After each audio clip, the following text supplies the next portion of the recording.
Since the Burke and Wills expedition 150 years ago, we've been able to understand that, in fact, we have treated our environment harshly. We have not respected it. And one of the ways that we have not respected it is that we've made conditions worse. We as modern mankind have caused emissions of carbon to come out of our industrial production, our activities, our city life, even some of our agricultural production, that we have increased carbon pollution in the atmosphere. And that has brought about a change of our environment which is for the worse. How that change is demonstrated is essentially through more extreme events.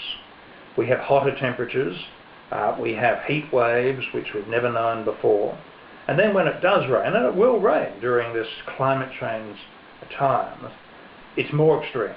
It's more floods, more cyclones, and the worse.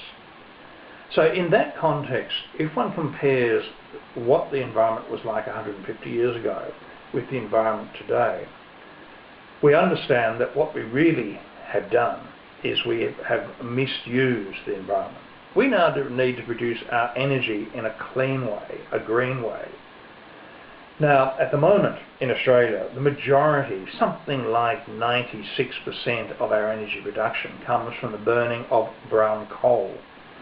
Coal, when burnt, produces a lot of carbon pollution.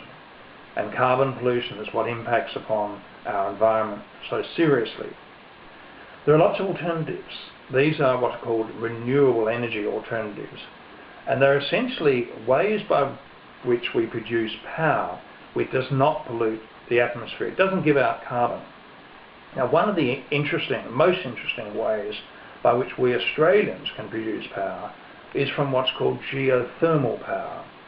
Geothermal power is using the heat of the hot rocks which lie well below the surface of our land. In some parts, you don't actually have to reach the hot rocks, but we reach strips of water, bands of water that sit above the hot rocks, which have been heated by the hot rocks of the earth.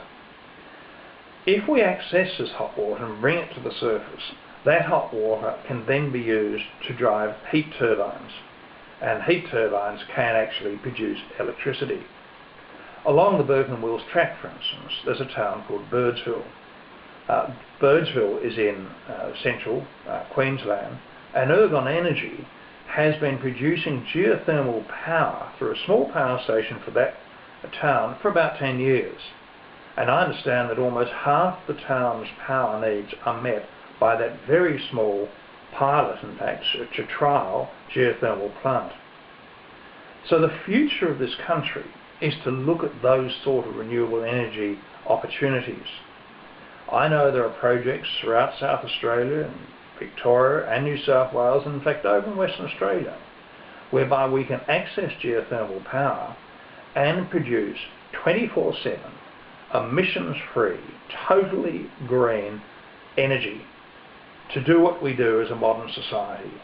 But we can access it via known technology and produce power which we should all be using because it's clean and green.